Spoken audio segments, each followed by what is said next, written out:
مشرق وسطی میں جنگ کی آگ مزید پھیل گئی۔ امریکی فوج کے ایران پر مسلسل تیسری رات بھی فضائی حملے۔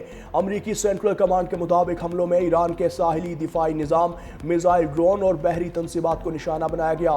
بوشہر، بندر عباس، چابہار، جسک، کونارک اور ابو موسیٰ سمیت متعدد مقامات پر بھی کارروائیاں۔ ایرانی میڈیا کے مطابق خوزستان کے شہر امید پر بھی حملے میں کم از کم 4 افراد زخمی ہوئے۔ سینٹ کوم کا کہنا ہے کہ آبنائے ہرمز میں ایران کی عسکری صلاحیت محدود کرنے کے لیے کارروائیاں جاری رہیں گی۔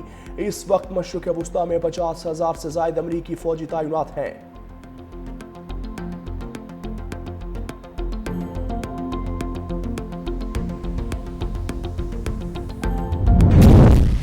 مشرق وسطی میں کشیدگی، خطرناک مرحلے میں داخل۔ ایران کا امریکی بحری جہاز کو کروز میزائلوں سے نشانہ بنانے کا دعویٰ۔ پاسداران انقلاب نے آپریشن نصر میں ٹو کی دوسری لہر کا آغاز کر دیا۔ بحرین کے جفیر بیس اور امریکی بحریہ کے 5th فلیٹ ہیڈ کوارٹر سمیت متعدد امریکی فوجی تنصیبات پر میزائل اور ڈرون سے حملوں کا دعویٰ۔ ایرانی افواج کے مطابق کارروائی میں اسلحہ گودام، سیٹلائٹ کمیونیکیشن سینٹر، ایندھن کے ٹینک، پیٹریوٹ اور دیگر ریڈار سسٹمز کو بھی نشانہ بنایا گیا۔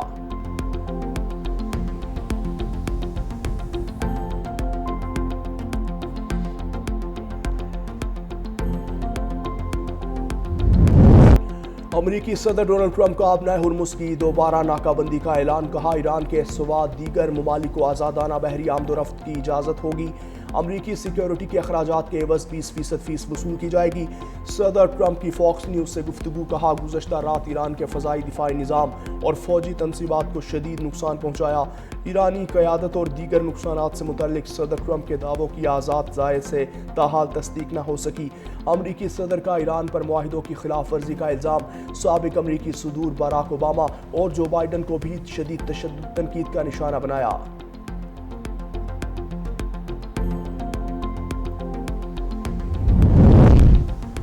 ایران ہمیشہ آبنائے ہرمز کا محافظ رہا ہے اور رہے گا۔ ایرانی وزیر خارجہ عباس عراقچی کا ٹرمپ کے بیان پر رد عمل۔ ایکس پر بیان میں کہا کہ امریکی صدر کے بیان سے بالکل متفق ہوں۔ آبنائے ہرمز میں تجارتی جہازوں کو تحفظ فراہم کرنے پر معاوضہ ملنا چاہیے۔ 20% معاوضہ بہت زیادہ ہے۔ ہم منصفانہ رویہ اختیار کریں گے۔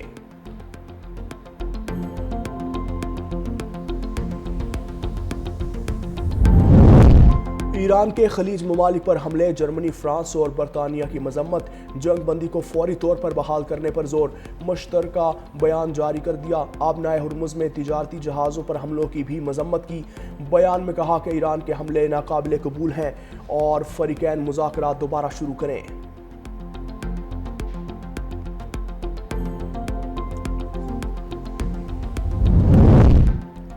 90% امکان ہے کہ ایرانی سپریم لیڈر مجتبیٰ خامنہئی زندہ نہیں۔ ڈونلڈ ٹرمپ کا نیا دعویٰ۔ کہا امریکی میڈیا کو دیے گئے انٹرویو میں ڈونلڈ ٹرمپ نے کہا کہ ایران کی فوجی صلاحیتوں کو شدید تنزلی کا سامنا ہے۔ ایران کی بحریہ، فضائیہ، اینٹی ایئر کرافٹ سب ختم ہو گئے۔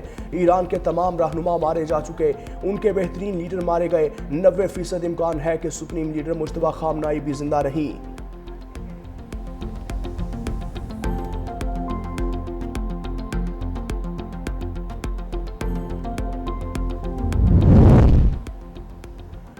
برطانوی حکومت کا ایرانی پاسداران انقلاب کو دہشت گرد قرار دینے کا فیصلہ۔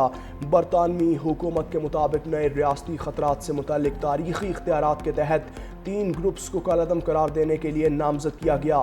ان گروپس میں ایرانی پاسداران انقلاب، GRU، والنٹیئر اسلامی movement of companions of the right شامل۔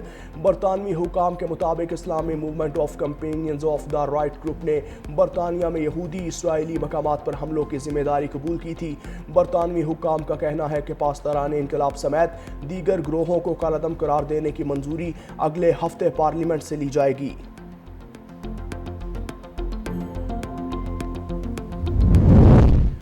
فیلڈ مارشل سید عاصم منیر 2 روزہ دورے پر ترکیہ میں موجود۔ ترکیہ پہنچنے پر فیلڈ مارشل سید عاصم منیر کا پرتپاک استقبال۔ فیلڈ مارشل عاصم منیر ترکیہ کے عسکری اور سیاسی حکام سے اہم ملاقاتیں کریں گے۔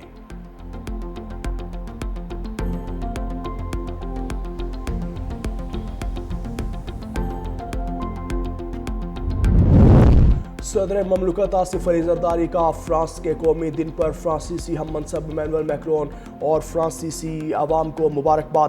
کہا کہ پاکستان فرانس کے ساتھ دیرینہ تعلقات اور شراکت داری کو قدر کی نگاہ سے دیکھتا ہے۔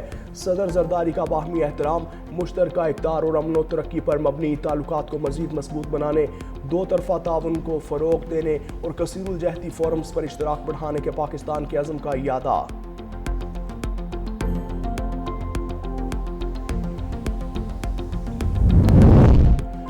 نائب وزیر اعظم اور وزیر خارجہ اسحاق ڈار سے بنگلہ دیش کے وزیر برائے خواتین، بچوں اور سماجی بہبود ڈاکٹر ایم زاہد حسین کی ملاقات۔ دونوں رہنماؤں کا دو طرفہ تعلقات مزید مضبوط بنانے، تجارت، تعلیم، سماجی بہبود اور عوامی روابط کے فروغ پر اتفاق۔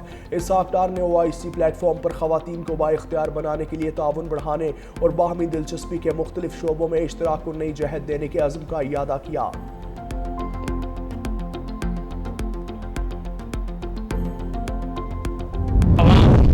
عوامی دہشت پھیلائی جائے، تاہم پاکستان رینجرز سندھ کی کامیاب آپریشن کی بدولت 3 دہشت گرد موقع پر مار دیے گئے اور ایک کو زخمی حالت میں گرفتار کیا گیا، جو کہ افغانی شہری ہے۔ واقعے کے بعد تمام قانون نافذ کرنے والے اداروں نے ایک بھرپور کوشش کر کے حملے میں ملوث سہولت کاروں کے نیٹ ورک کو بے نقاب کر دیا ہے۔ اور کراچی رینجرز کیمپ پر حملے کی منصوبہ بندی افغانستان سے کی گئی۔ رینجرز کے بر وقت آپریشن میں 3 دہشت گرد مارے گئے، ایک زخمی حالت میں گرفتار ہوا۔ وزیر داخلہ سندھ ضیاء الحسن نجار، ایڈیشنل IG سندھ اور SSP CTD کی مشترکہ پریس کانفرنس۔ وزیر داخلہ کا کہنا تھا کہ حملے میں ملوث دہشت گردوں کے ہینڈلرز افغان سرزمین سے ہدایات دے رہے تھے۔ دہشت گردوں کا مقصد کراچی میں بڑے پیمانے پر نقصان پہنچانا تھا۔ وفاقی آئینی عدالت کا منال ریسٹورنٹ کیس میں بڑا فیصلہ۔ پیر سہاوا منال ریسٹورنٹ گرانے کا فیصلہ کالعدم قرار دے دیا۔ CDA اور میٹروپولیٹن کارپوریشن کی اپیلیں منظور، حکم امتناعی بھی ختم کر دیا۔ عدالت نے قرار دیا ملکیت سے متعلق مقدمات کا فیصلہ ٹرائل کورٹس آزادانہ کریں، انتظامی معاملات ریگولیٹری ادارے دیکھیں گے۔ ٹرائل کورٹس کو جلد فیصلوں کی ہدایت۔ سماعت کے دوران جسٹس حسن اظہر رضوی نے رکماس دیے، فیصلے حقائق اور قانون کے مطابق ہوں گے، جذبات یا غیر متعلقہ نکات کی بنیاد پر نہیں۔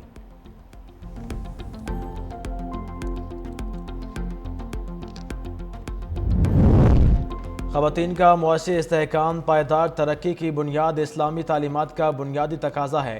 چیئرمین سینٹ یوسف رضا گیلانی کا اسلام آباد میں 9ویں اسلامی خواتین کانفرنس سے خطاب۔ کہا، اسلام نے 14 صدیہ قبل خواتین کو عزت، مساوات، تعلیم اور معاشی حقوق عطا کیے۔ خواتین کو بااختیار بنائے بغیر پائیدار ترقی اور خوشحال معاشرہ ممکن نہیں۔ وزیر قانون اعظم نذیر تارڑ نے کہا، لاکھوں خواتین اور بچیاں آج بھی تعلیم، معاشی اور سماجی مواقع کی راہ میں رکاوٹوں کا سامنا کر رہی ہیں۔ پائیدار ترقی کے لیے خواتین کا معاشی اور سیاسی طور پر بااختیار ہونا ناگزیر ہے۔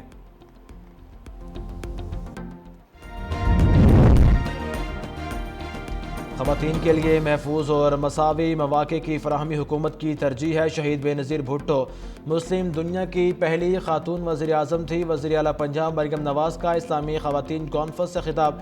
کہا، پاکستان میں خواتین کے لیے مالی شمولیت، کاروباری مواقع کی فراہمی یقینی بنا رہے ہیں۔ خواتین کے لیے اپنا روزگار پروگرام میرا خواب ہے۔ اپنی چھت اور اپنا گھر اسکیم سے شہری مستفید ہو رہے ہیں۔